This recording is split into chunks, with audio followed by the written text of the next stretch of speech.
في بيوت كتير حوالينا ممكن تلاقي حاجات غريبة بتحصل، حاجات ملهاش تفسير، وساعات تكون رسالة من ربنا، وساعات تكون اختبار. وحكايتنا النهاردة عن ست بسيطة عايشة لوحدها في بيت هادي لحد ما جالها رسالة من تحت الباب، رسالة صغيرة بس غيرت كل حياتها.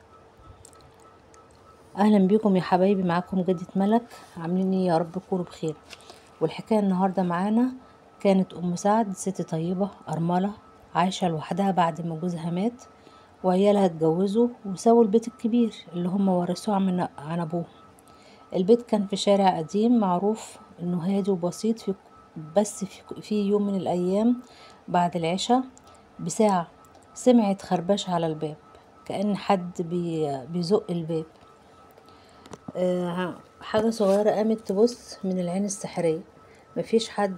فتحت الباب تلاقي ورقة متطبقة كويس ومحطوطة تحت الباب. فتحت الورقة مكتوب فيها بخط ايد واضح: اوعي تفتحي الباب بعد الساعة 12. طبعا شدت الغطا على نفسها وقعدت تقول: يا رب استر، ده مين اللي بعت الورقة دي ومين بيخوفني؟ تاني يوم راحت لجارتها ام نبيل وقالت لها، الجارة قالت: ما تهتميش، اكيد ولاد بيهزروا ولا حد بيخوفك. لكن اللي حصل تاني يوم خلى ام سعد تصدق ان الرسالة كانت جد.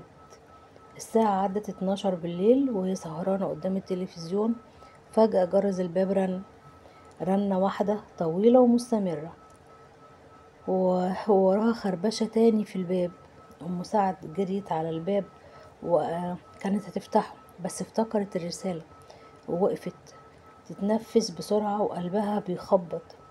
قعدت تقرأ قرآن بصوت عالي وتقول: أنا في حماية ربنا، اللي بعتلي الرسالة يمكن أنقذني من حاجة أنا معرفهاش. تاني يوم الصبح اتفاجئت بخبر في الجورنال المحلي: محاولة سرقة بيت في نفس الشارع الساعة 12:30 بالليل.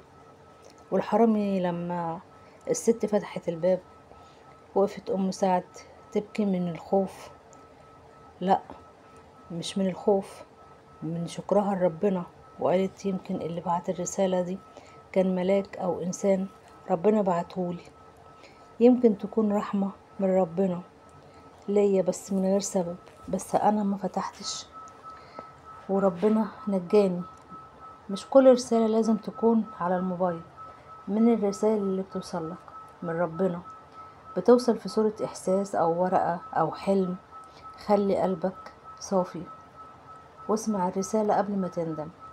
ولو عجبتكم الحكاية شيروا القصة ودوسوا لايك جميل منكم يشجعني استمر. كانت معاكم جدة ملك، وسلام يا حبايبي.